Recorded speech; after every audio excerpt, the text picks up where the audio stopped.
Samedi 3 juin 2023, une rencontre avait lieu à la librairie Ombre Blanche avec Halima Hamel, chanteuse jazz et poétesse, et le metteur en scène et scénographe Aurélien Bory, directeur de la compagnie 111, autour de la publication du recueil d'Halima Hamel, Medea Mountains et autres textes aux éditions de l'Œil d'Or. Medea Mountains avait fait l'objet d'un spectacle créé au Théâtre Sorano en janvier 2019, interprété par Halima Hamel, dans une mise en scène d'Aurélien Bory.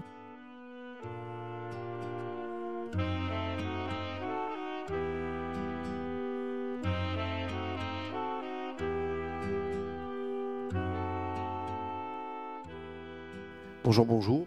Merci à vous d'être là dans cette chaude après-midi de début juin pour ce dialogue autour du livre d'Halima Hamel, Medea Mountains. On va dire Medea, c'est plus simple, qui vient tout juste de paraître il y a quelques semaines donc, aux éditions de l'Œil d'Or. Et avec Aurélien Bory, qui a bien aussi accepté de venir dialoguer avec Halima, et je vous remercie tous les deux d'être là. Je vous présente... est-ce qu'il y a besoin de vous présenter ? Halima, vous êtes chanteuse. Vous avez débuté avec le groupe Monco Maroc. Moi, je ne me souvenais pas que c'était vous, mais je me souviens de Monco Maroc. Puis depuis, vous êtes... toujours chanteuse en différentes formations, en trio, en duo. Medea Mountain, c'est un projet scénique assez, qui mélange, on va en parler, ce texte avec de la chanson aussi, qui a été créé au Théâtre Sorano en janvier 2019 avec Aurélien Bory qui dirige la compagnie 111, qu'on a pu voir cette année, si vous êtes allé au Théâtre Garonne, le spectacle qui s'appelle Daphné, qu'on a vu la saison dernière au Théâtre de la Cité avec la disparition du paysage, qui avait été mis en scène par Aurélien Bory. Alors, Medea Mountains, c'est un tout petit texte, mais c'est un vrai choc émotionnel. J'avais écrit, parce que quand je commence comme ça pour préparer des rencontres... je me prends un petit carton, un petit Bristol, et pour noter au fur et à mesure les idées qui me viennent. Et là, on le lit d'une traite, vraiment dans la sidération, et je termine ce texte avec vraiment les larmes aux yeux, et j'écris, il faut faire avec. Voilà, en fait, tu as écrit un tombeau pour ta sœur, qui a été assassinée au début des années 90 à Médéa. Et on lit cette histoire-là, cette histoire d'explosion familiale et de bouleversement historique. Et effectivement, on se dit à la fin qu'on n'a pas le droit de tourner la tête ou de baisser les yeux ou de faire comme si ça n'existait pas. Il faut faire avec ça, avec ce que tu nous as livré dans cette histoire-là. Alors, on va ménager un temps de lecture un peu plus tard, mais on a préféré commencer par discuter du texte, du travail de mise en scène qui a été fait en 2019, et voilà. Et puis après, on passera à un moment de lecture. Donc, comment vous êtes rencontrés ? Comment ce texte est né ? Comment ce projet est né Alors, la genèse est quand même assez lointaine maintenant. Ouais. Le terme de Medea Mountains vient tout d'abord d'un projet musical. Donc, c'est presque un titre qui pourrait être un titre de groupe, en fait, de musique ou de projet musical, dans lequel on trouve souvent des mots anglais. Enfin, maintenant, les mots anglais, on en trouve beaucoup dans la littérature, mais... à ce moment-là, c'était le mot anglais, on le trouvait beaucoup. C'était un mot très musical, très son. Voilà, et ça, c'est très propre à la musique. Et c'était un duo dans lequel le projet était d'improviser et de faire appel d'une manière la plus inconsciente possible à mon ancestralité et donc de laisser faire ma voix et de laisser aller chercher ce qu'elle allait chercher, et tout ça en me connectant avec la lignée de femmes. Et donc, évidemment, ça intégrait tout ce qui s'est passé de tragique dans mon histoire familiale et qui concerne des femmes. Et voilà, je faisais appel à ça. Et à un moment donné, je me suis dit que j'avais besoin d'aller plus loin dans cette exploration. Plus loin ou ailleurs, pas que faire appel à ce qui est de l'ordre de l'automatisme ou de la poésie, ou de ce qui vient comme ça, et que j'aime particulièrement dans la création, en fait. Hein. Mais poser des mots, en tout cas, poser des mots, c'était pas encore dans mon idée à ce moment-là. C'était tout ça, ça restait intuitif. Je me suis dit qu'il fallait que ce soit quelque chose de théâtral. Que l'urgence politique qui existe dans le théâtre soit dans cette nécessité de parler des femmes de ma famille et du tragique. Et donc à ce moment-là, je me suis dit à qui je vais faire appel, qui est-ce que je viens pas du théâtre, c'est pas un milieu, c'est un milieu qui me fait un petit peu peur parce que il y a toujours quelqu'un qui dirige des gens, et que dans la musique, en tout cas dans la musique actuelle où on est quand même extrêmement libre, et ça, j'adore ça. Et je me suis dit, il fallait que je puisse contacter quelqu'un en qui j'ai confiance, mais je connais pas beaucoup de metteurs en scène. Et j'ai pensé à Aurélien, parce que j'avais, je le connaissais pas beaucoup, hein, mais j'avais une intuition comme ça de confiance. Je pensais à son regard et je me suis dit, Aurélien, je sens que je peux lui confier en fait mon histoire, d'une certaine façon. Et donc j'ai mis un petit moment avant de venir vers toi, je crois, je sais plus trop. Ça a mis un bon moment quand même. Il se trouve qu'à ce moment-là, c'était drôle parce qu'on se croisait beaucoup dans des théâtres. Et donc, voilà, comment exactement. Et on en parlait à chaque fois, bon, comme ça, tranquillement. Je voulais pas trop lui prendre la tête. Et donc on en parlait, mais il était hyper réceptif, d'autant qu'il connaissait un peu mon histoire, en fait. Et voilà, donc je lui ai demandé, et puis un beau jour, il m'a proposé qu'on en parle de manière sérieuse. Voilà. De votre côté, comment, en fait, comment vous l'avez ce dont je me souviens, c'est que Halima est venue au théâtre de la Digue. On a pris rendez-vous. Et ça, ce jour-là, ça a été pour moi le déclenchement. Parce qu'en fait, au début du rendez-vous, je prenais un rendez-vous pour accueillir Halima dans son projet musical et lui donner des périodes de résidence, en fait, et pour qu'elle puisse faire son travail. Donc, c'était déjà, j'avais déjà un avis extrêmement favorable, en fait. Mais pour moi, je n'avais pas compris que ça allait prendre une tournure complètement différente, cet entretien, parce que Halima, en fait, m'a raconté son histoire familiale. En fait, elle m'a raconté son histoire. Tout simplement. Et ça a été un moment, déjà un moment très fort, et puis surtout un moment très théâtral. En fait, le spectacle, d'une certaine manière, elle venait de le faire. Voilà. C'est vrai, c'est ce qui s'est passé. Et donc, j'ai été un petit peu sidéré. Je me rappelle qu'à la fin de la rencontre, qui avait duré du coup un certain temps, on s'est pris dans les bras, un peu comme on avait pris conscience qu'il venait de se passer quelque chose.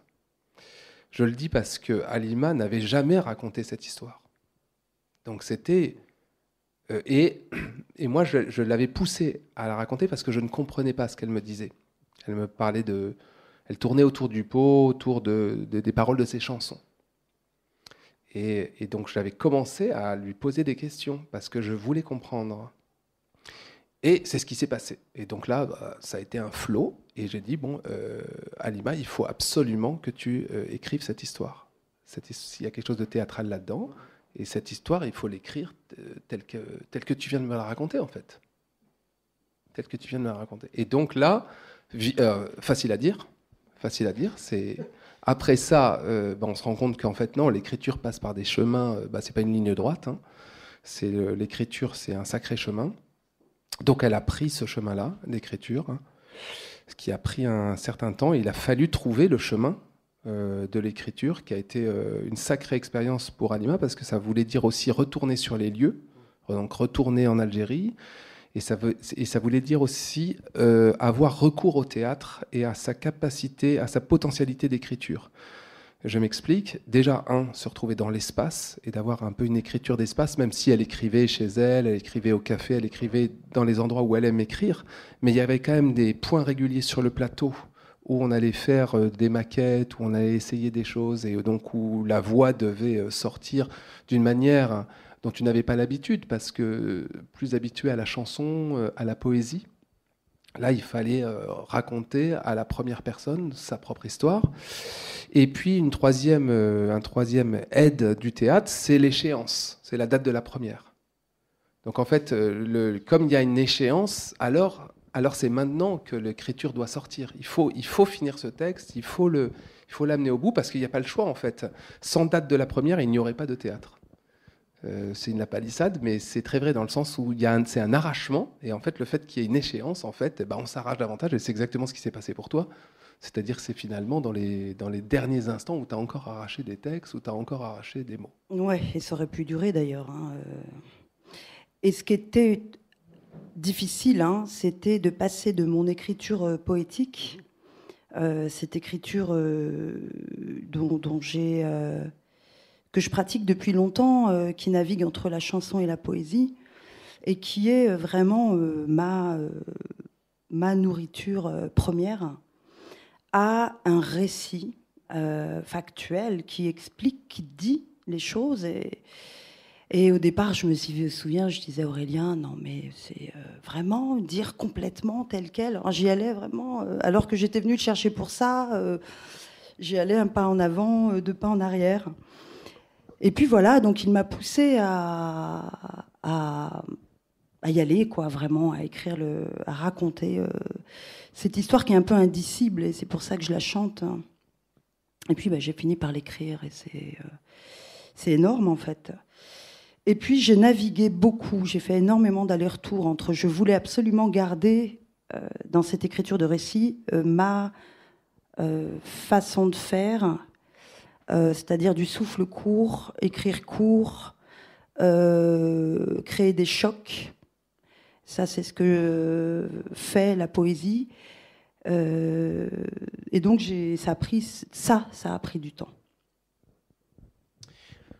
Autant, on est aussi dans l'extrême dépouillement. C'est-à-dire que dans les poèmes, et on le voit à la suite du texte, il y a quelques poèmes, mais on en parlera un peu plus tard, où vous maniez l'image, où vous jouez de la métaphore. Là, il n'y a pas dans Medea Mountains. Il faut qu'on soit dans la brutalité la plus immédiate. Il faut que tout soit... qu'il n'y ait plus d'interstice. Je crois que c'est ça qui est essentiel. Et donc, c'est-à-dire qu'en un livre, c'est comme si j'en avais écrit 2. Oui. Donc, j'ai fait un sacré truc quand même. Hein. Je me rends compte maintenant, hein, parce que ça a été un sacré défi pour moi. Ce qui m'a frappé, alors je suis allé, quand on entend comme ça ces écritures dépouillées, cette recherche minimaliste, et sur le matériau personnel, on pense évidemment à Annie Ernaux. Il n'y a pas de. Et alors je suis allé regarder dans les entretiens qu'elle a fait avec un autre romancier qui s'appelle Frédéric Yves Janet, et elles disent quelque chose, moi que j'ai trouvé. Alors je vous livre ça. Et vous allez me dire ce que vous en pensez. Voilà, elle évoque le dépouillement de son écriture et dit avoir une posture d'écriture faite d'une exploration de la réalité extérieure ou intérieure, de l'intime et du social dans le même mouvement, en dehors de la fiction. Et l'écriture clinique que j'utilise est partie intégrante de la recherche. Je la sens comme un couteau, l'arme presque dont j'ai besoin. Voilà, elle utilise cette image très forte de l'écriture comme un couteau. Et en même temps, j'ai l'impression que ce qu'elle ne voit pas, c'est que le couteau, alors l'écriture, c'est un couteau, c'est une arme qu'on va utiliser pour blesser, mais ça peut être aussi quelque chose, et c'est là, le lecteur le reçoit, et blesse le lecteur aussi. Je veux dire, il y a le double sens, en fait, du couteau, qui est à l'heure dans le spectacle aussi. Oui, alors moi, j'ai pas conscience de ça, hein. Ouais. Pas du tout. Hein. Je dépose quelque chose. Alors, j'ai conscience que c'est très émouvant, qu'il y a quelque chose de tragique. L'histoire elle-même est tragique, mais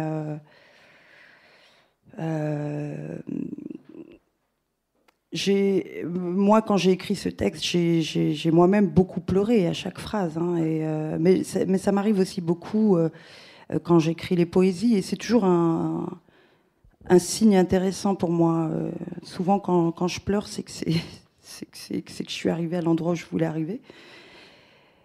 Et évidemment, je pense pas du tout.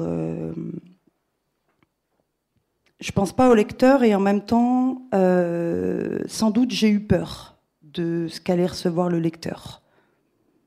En vrai, j'ai eu peur d'envoyer un choc comme ça.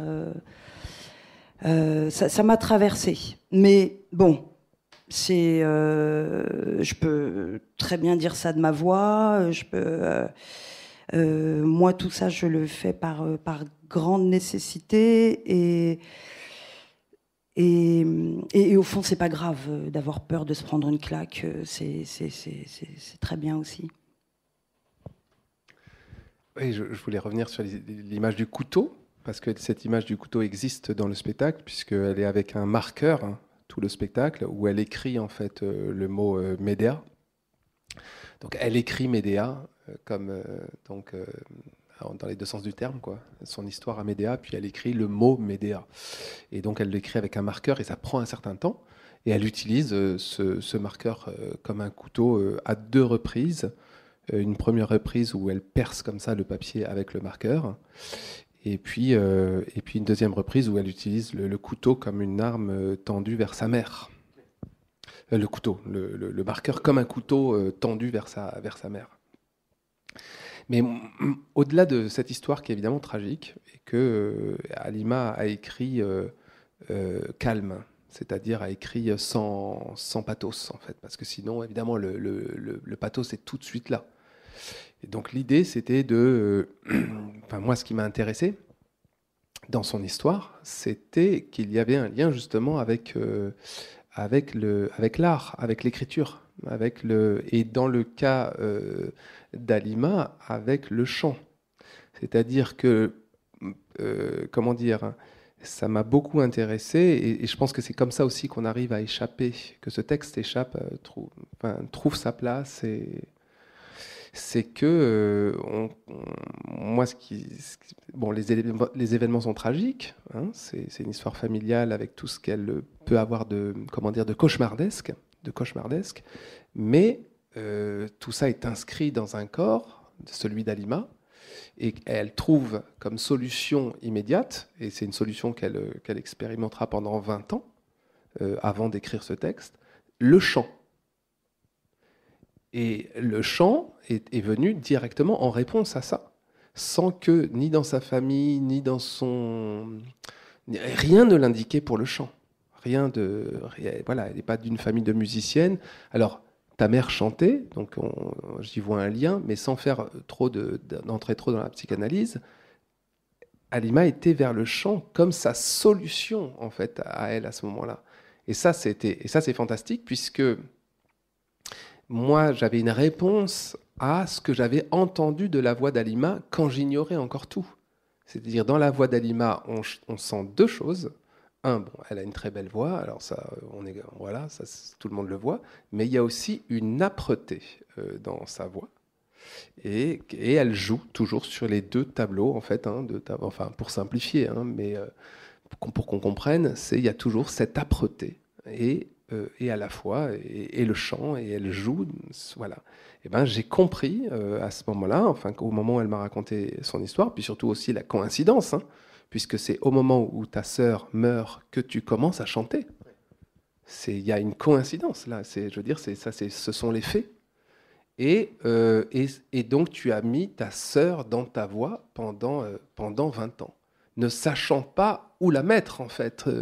Enfin, c'est comme ça que je le vois. Ne sachant pas que faire de cette histoire, ne sachant pas comment la dire, puisque c'était dans le domaine, ce n'était pas racontable. On ne pouvait rien dire, en fait, à vrai dire. Et tu ne pouvais pas le dire, tu n'avais personne à qui le dire. Donc, tu l'as mis dans ta voix. C'est-à-dire qu'en même temps, tu l'as caché, n'est-ce pas? Tu as caché cette histoire pendant 20 ans, et en même temps, à chaque concert, publiquement, tu l'exposais. Et ça m'a beaucoup intéressé. C'est là où j'ai vu qu'il y avait un rapport à travailler artistique, un rapport à l'écriture. C'est quoi l'écriture? C'est quoi laisser une trace? C'est quoi Et vous avez utilisé un mot très fort au début de la rencontre, qui était le mot de tombeau. Et alors là, ça fait appel à encore autre chose, puisque ça appartient évidemment à l'être humain, les rites funéraires, etc. Et tu n'étais pas présent à l'enterrement de ta sœur. Tu n'as pas pu enterrer ta sœur, et donc tu lui crées là, par cette écriture, un tombeau symbolique, une tombe, une crypte. Alors moi, ça me fait penser à des thèmes très chers à Pérec, etc. Et donc je vais pas m'étendre là-dessus, mais quand même, hein, ta poésie, et plus même que le texte de ta poésie était une crypte, et là le texte l'affirme, quoi. Oui, complètement. Vous écrivez, ma sœur a rejoint ses fantômes. C'est vrai, la présence fantomatique qui vous habite. La belle Dour aux yeux sucrés errante sous la chaleur folle de Médéa, à mes côtés. Alors nous étions déjà 2 fantômes. Et puis juste un peu après, Dour les avait rejoints. Dour peuple mon corps. Oui, pardon Aurélien, vous êtes vraiment dans le juste. Oui, si tu veux. Oui, bah oui.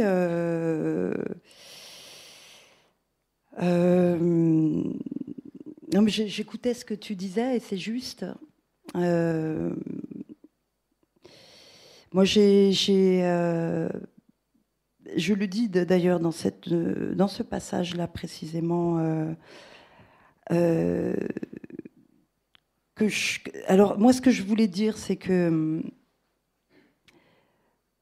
il y a quand même toujours la présence d'une pudeur dans tout ça. C'est-à-dire dire, ne pas dire. Et c'est vrai que c'est assez présent dans mon chant, c'est-à-dire que mon chant, c'est à la fois un cri, mais qui en même temps n'atteint pas, ne va pas agresser. Et pourtant, c'est un cri. Dans mon écriture aussi, il y a ça. Dans ce que je suis, je pense qu'il y a ça. Il y a beaucoup de gens qui ont des vies tragiques et qui vont pas raconter leur vie tragique parce que c'est trop dur à raconter, parce que ça ne regarde pas les autres, parce qu'il y a 10 000 raisons de pas se raconter. Moi, j'ai choisi de me raconter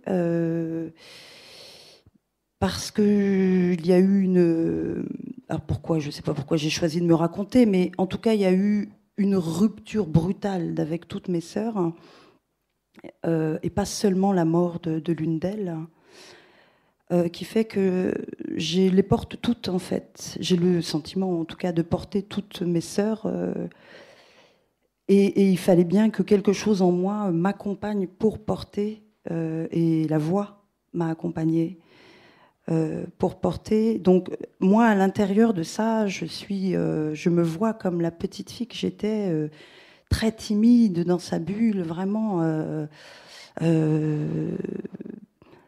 tout en portant quelque chose qui déborde complètement et qui doit se dire, et qui a quelque chose de très violent. Il y a quelque chose de très violent dans quelque chose de très pudique. Voilà, je pensais à ça quand je vous entendais parler de tout ça. Alors il y a ce rapport aussi, alors on l'évoquait juste avant d'arriver, ce rapport à la tragédie, on le comprend dans le tombeau, dans l'histoire. Alors le texte, cette histoire conjugue en fait la tragédie familiale et la tragédie historique, comme dans toute bonne tragédie, je crois, en définitive.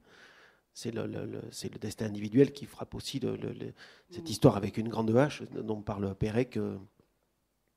C'est ça le matériau de la tragédie. Je crois qu'Aurélien, vous êtes d'accord et c'est ça aussi qui est à l'œuvre. Donc cette cellule familiale qui explose parce que été après été, sous la pression du père, il y a un élément de la famille qui est enlevé, une des sœurs qui est arrachée au foyer familial. Et puis la décennie, ce qu'on appelle la décennie noire en Algérie, qui intervient aussi, qui vient se télescoper tout ça. Donc, finalement, initialement, ce que tu as voulu faire, c'est arracher tout ça de ton propre corps ou construire quelque chose sans que ce soit vraiment un arrachement, pour mieux pouvoir te le réapproprier. Alors, pour revenir à la tragédie,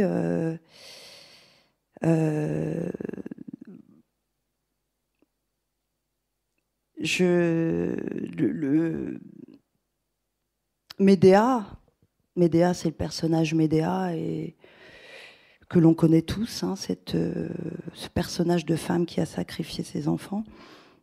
Et puis un jour, j'ai fait le lien direct avec ce qu'a fait ma mère. Donc c'est ma mère, en fait, l'instigatrice, c'est pas mon père. Et ça c'est important, en fait. Et ça a fait partie des raisons pour lesquelles je pensais, il y a longtemps, qu'il fallait que j'écrive cette histoire.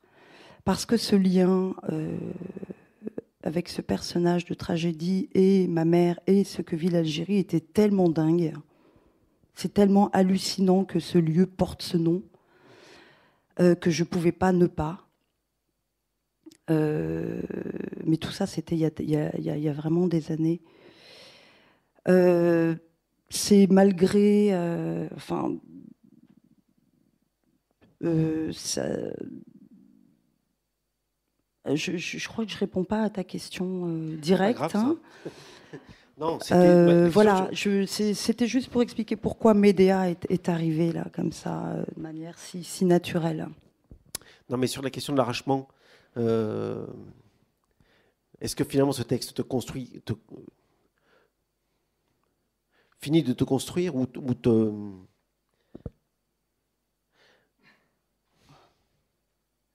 finit de t'abîmer? Tu vois? De m'abîmer. De te plonger dans le gouffre. En fait, je ne sais pas trop, parce que je suis dans une période après l'écriture de ce texte et après la parution surtout du livre, dans quelque chose qui si vous voulez, il y a une semaine, je me disais peut-être que j'en ai bien fini avec cette histoire. Et hier, je me suis mise à écrire et je me suis dit, mais j'en ai pas fini avec cette histoire. Donc, je ne sais pas si cette histoire va continuer de m'habiter et de m'obséder jusqu'à mon propre tombeau à moi. C'est infini, en fait. Parce qu'à l'intérieur, il y a des personnages. J'ai l'impression d'avoir commencé finalement à raconter. Notamment le personnage de la mère.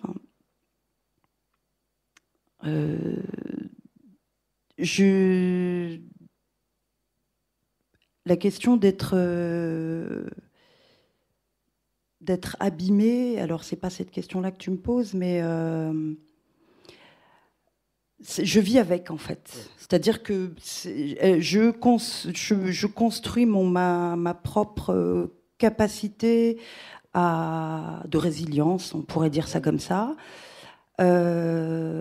Cette histoire m'a construite. Il se trouve que la mort de ma sœur et la séparation d'avec mes sœurs ont fait de moi ce que je suis aujourd'hui.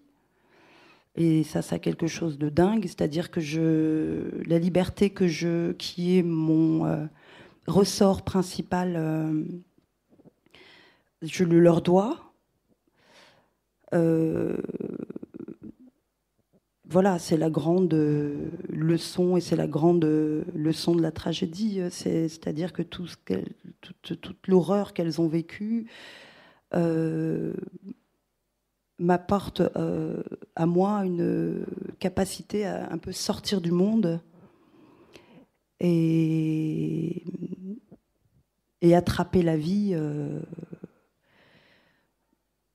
d'une manière aussi intense qu'elles ont été enfermées. Oui, parce que en fait, dans l'histoire d'Halima, moi, je trouve qu'il y a mélangé. En fait, c'est ça qui est fort, en fait, et troublant, mélanger des éléments tragiques. Par exemple, la figure de Médéa, c'est-à-dire la femme qui se retourne contre ses propres enfants, mais comme, rappelez-vous, dans la tragédie, comme une vengeance pour les arracher au père, en fait, pour les arracher au père. C'est ça l'idée, qui est exactement l'idée dans la famille d'Halima. Pour être clair, c'était ce qui se passait quand même dans de nombreuses familles algériennes ou du Maghreb, en général dans les années 80, c'est-à-dire l'idée de renvoyer les filles, que les filles ne restent pas en France. Donc c'était les renvoyer avant leurs 18 ans, de les renvoyer au pays. Et donc en fait, moi quand Halima m'a raconté son histoire qui correspondait à celle-là, moi j'ai repensé à quand j'étais au collège dans les années 80 et où effectivement j'avais mes copines de classe qu'on n'avait pas revues à la rentrée. Donc ça c'était un fait. Et je me rappelle aussi très bien du silence.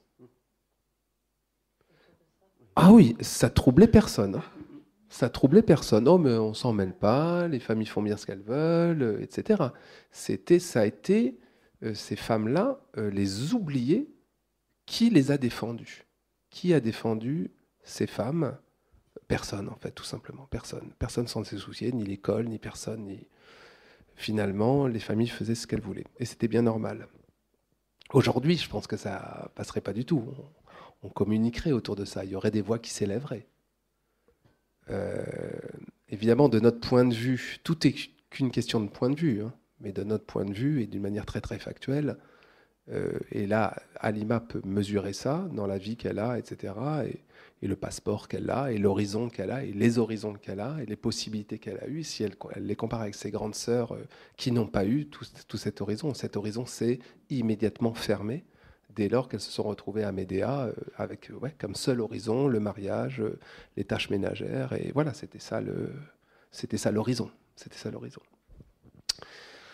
Donc bon, il y avait de la nécessité déjà de poser ça. Et puis, il n'y a pas que la figure de Médée. Pour moi, ça m'avait fait penser au Petit Poucet, en fait, à vrai dire, ton histoire.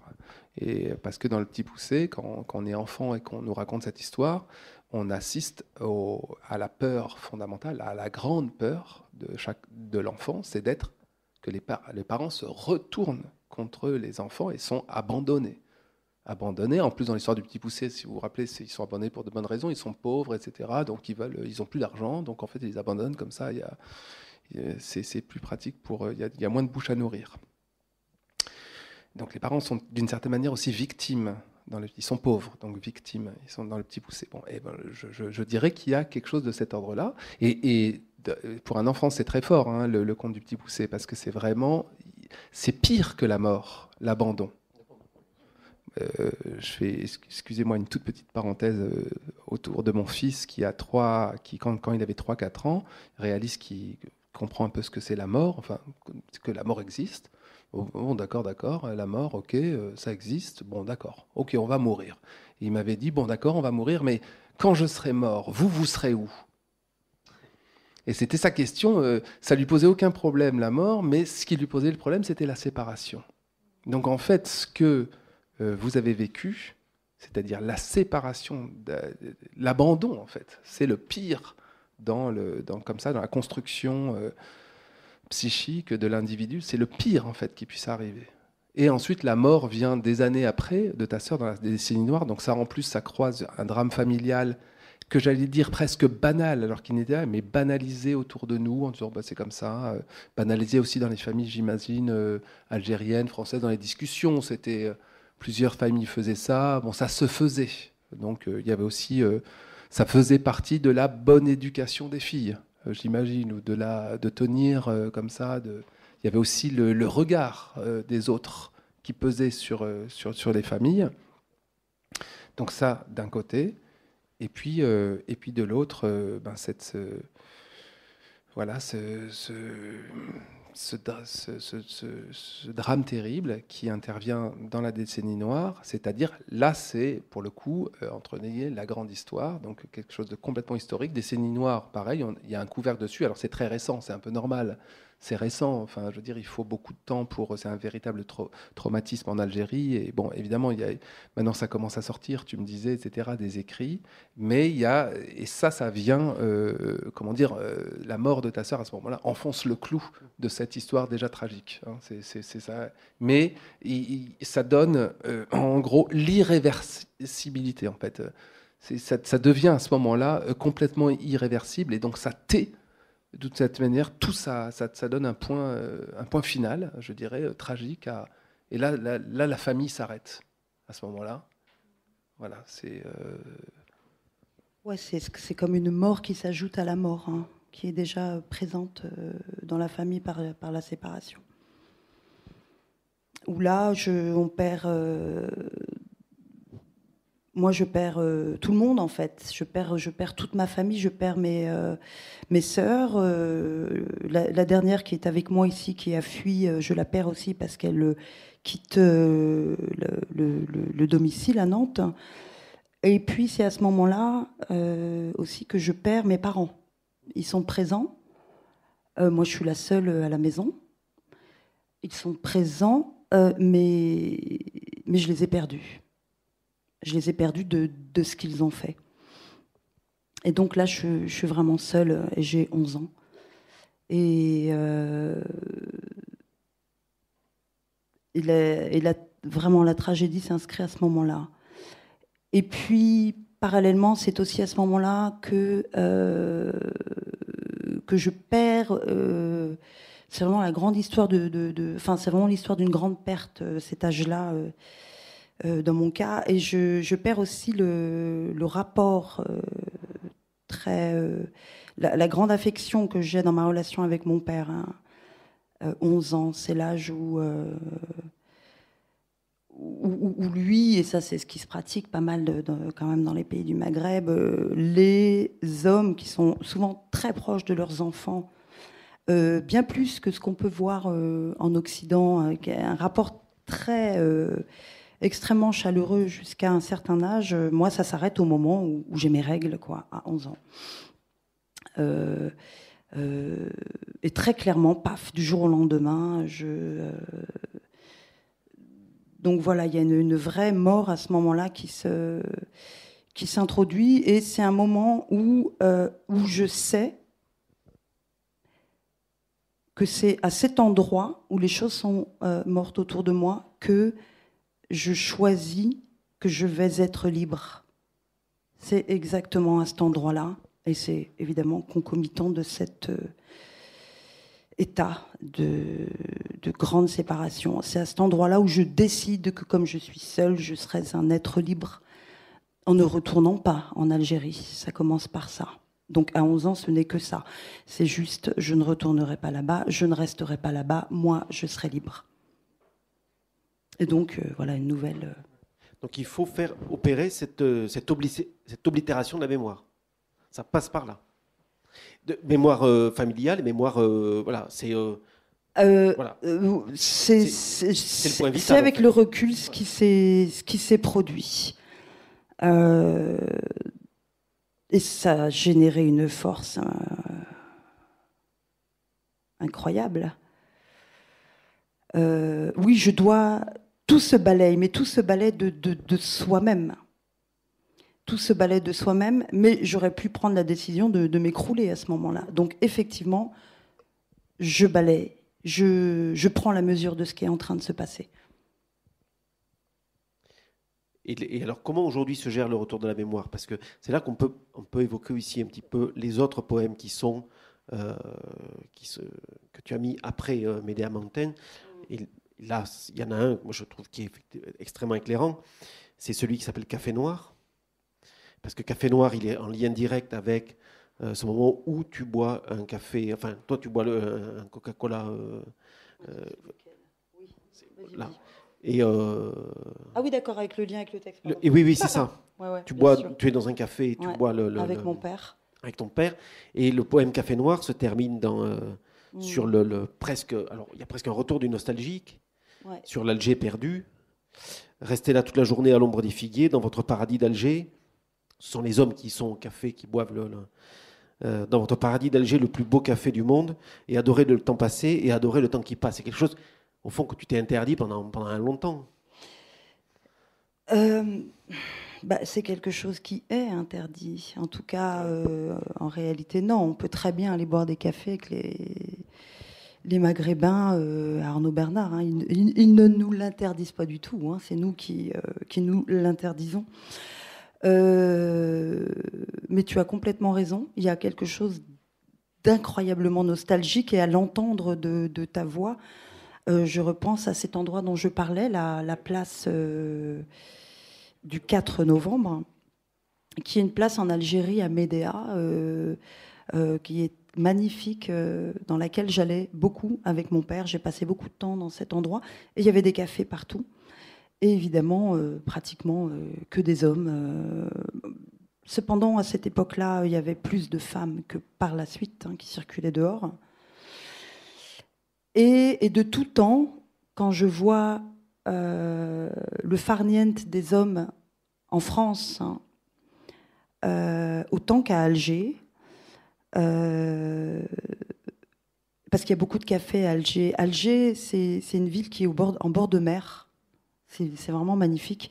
Et il y a des cafés partout, mais c'est incroyable le nombre de cafés, avec quasiment que des mecs.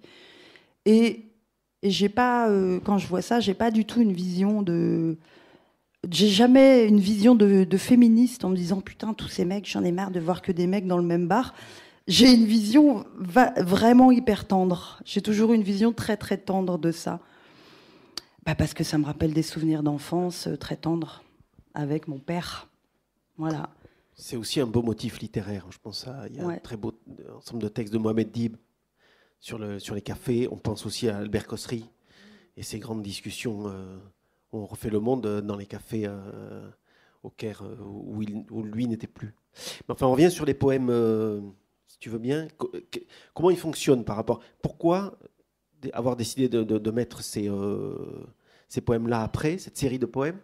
Moi, je les lis vraiment comme un contrepoint. C'est-à-dire que une façon de dire aussi, il y a de l'après à tout ça, et finalement le temps coule beaucoup plus dans ces poèmes-là,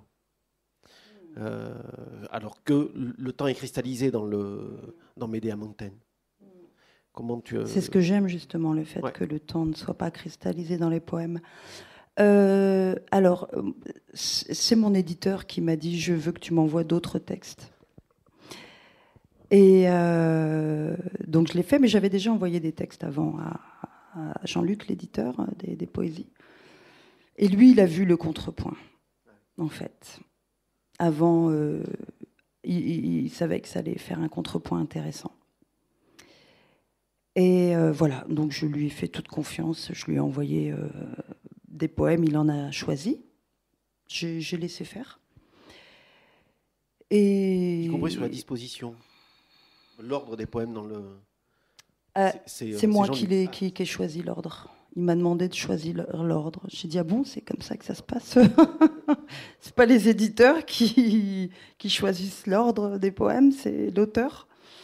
J'ai choisi l'ordre en 1 heure. Comme je fais une liste, mais j'ai l'habitude maintenant, comme je fais une liste des morceaux en musique, j'ai une vision comme ça de ce qui va bien aller après ou avant. Et voilà. Donc là, j'ai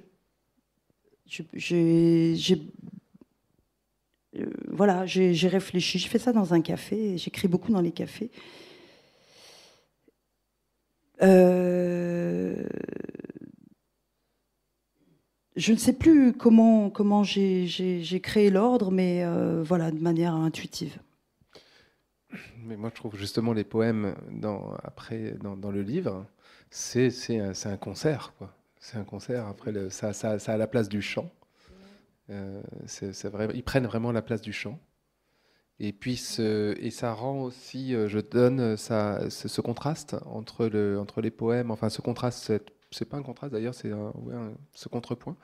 Ça donne aussi tout l'aspect littéraire, je trouve, de ton écriture. Et du coup, ça renvoie aussi la qualité littéraire. En fait, sur le texte, la façon que tu as eu de l'écrire était un choix. Et le choix qui était imposé, en fait, par ce format-là. De donner une forme, c'est une forme. Ouais, une écriture blanche, en fait. Une écriture blanche, exactement. Ouais, exactement. Comme on dit, est-ce qu'on dirait une voix blanche? Je ne sais pas. Mais en tout cas, dans l'écriture des poèmes, c'est autre chose. C'est autre chose. Et donc là, on voit aussi, je trouve, la littérature. En fait, la littérature s'exprime et c'est bien que ce contraste. Et dans les poésies, alors c'est vrai que j'ai eu plus de plaisir à écrire les poésies, moins de difficultés. L'écriture du texte court comme ça, ou poésie, je crois, me vient beaucoup de la voix, de la façon dont je fonctionne avec la voix, avec un mélange enfin avec la voix en tout cas, il y a un mélange de technicité et de me laisser aller. Parce que j'ai confiance dans la technique, donc je me balade. Avec le texte, il y a un petit peu un truc de cet ordre-là, même s'il n'y a pas de technicité. Il y a quand même une recherche du littéraire. Donc on va mettre la technicité de ce côté-là. Et une balade à l'intérieur de moi, un lien avec je parle beaucoup du mot inconscient, mais c'est peut-être pas cet endroit... mais comme avec le chant, quoi. C'est-à-dire que je sais où je vais sans savoir comment j'y vais, mais bon, c'est l'écriture, en fait, simplement, qui m'est plus facile dans le souffle court, parce que c'est... Moi, je rêve d'écrire un livre entier comme ça, uniquement poétique. C'est un endroit... Enfin bon, ça c'est une réflexion sur la littérature, comment on écrit. Et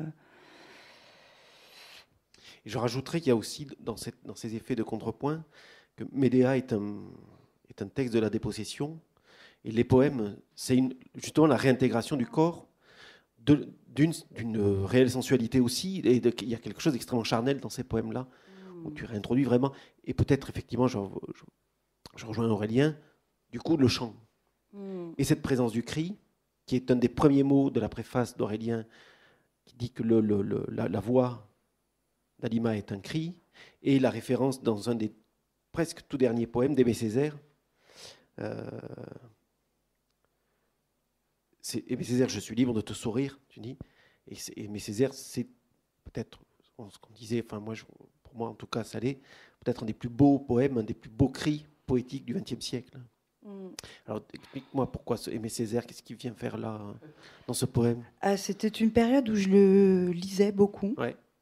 Où j'entrais dans sa littérature, hyper fascinée par sa plume, et qui englobe le monde,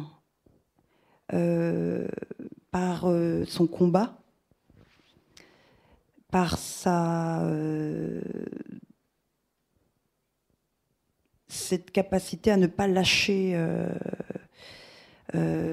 quelque chose qui est de l'ordre de sa profonde résistance, mais comme beaucoup d'auteurs extrêmement engagés, qui ont en plus l'outil langage, l'outil littérature. Et moi, je suis fascinée par ces auteurs, ces créateurs qui ont à la fois une plume incroyable, hein, et une mission sociopolitique dans la vie. Et voilà, et comme c'était une période où je le lisais, je m'en suis nourrie, en fait. Ces thématiques me parlent très, très, très profondément. La thématique sur la question j'allais dire, de la négritude, de la posture du noir, etc., me parle énormément. Et du retour au pays natal, ou de l'impossible retour au pays natal. Oui, bien sûr. On va peut-être passer à la lecture. Je vais lire le premier poème. Ce jour était anniversaire de sang. Dès lors, nos pères chassaient nos valeurs par-dessus les leurs. Anciennes, féroces, dégradées. Nos mères appréhendaient la fête avec bienveillance envers les hommes.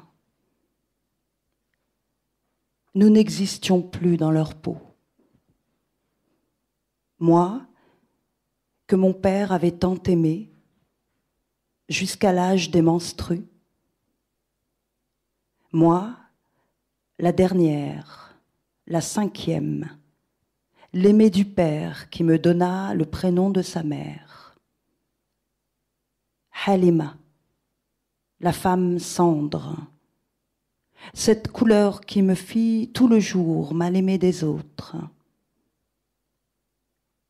Seul mon père et sa mère complices m'indiquaient une vie à vivre.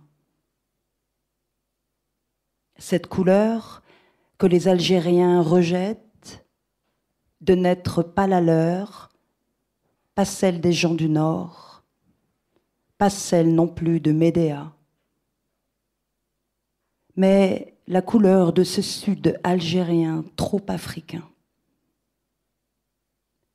D'où me vient cette couleur ? Qui la porte parmi les miens ? Mes sœurs sont blanches, ma mère est blanche. Où que l'on soit, il sera toujours plus heureux d'être blanc.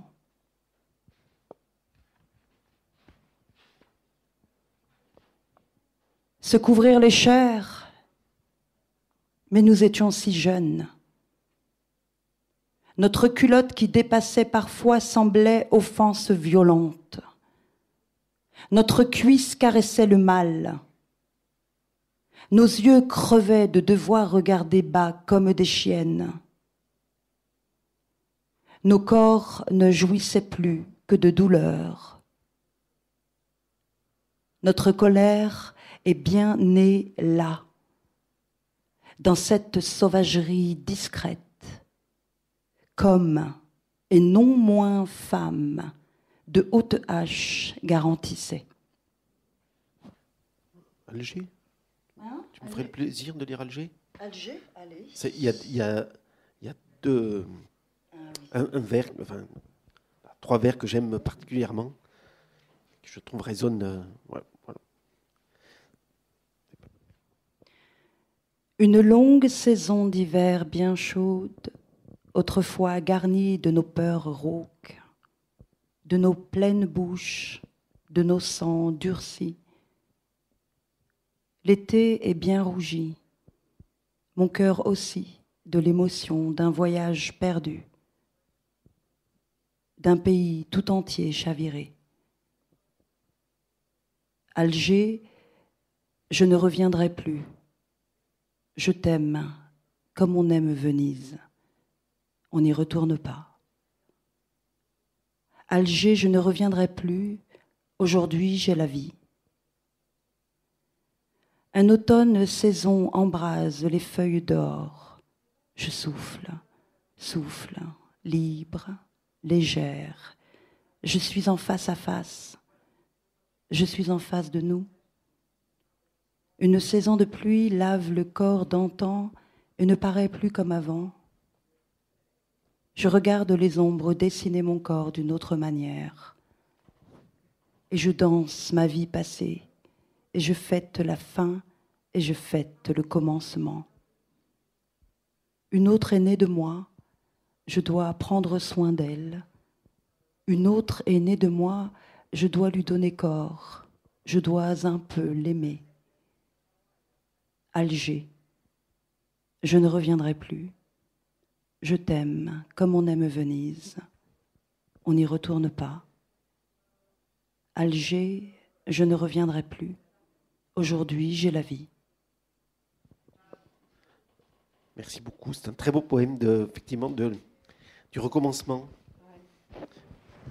Aurélien, vous voulez rajouter quelque chose? Non, je suis très, très, très heureux d'entendre les poèmes, parce que je ne les avais jamais entendus de la voix d'Halima. Donc, non, il y a beaucoup de résonance, en fait, à vrai dire, avec tout ce qu'on vient de dire, et puis avec le spectacle aussi. Donc, c'est chouette. Merci beaucoup, Halima. Merci beaucoup, Aurélien. Merci à vous.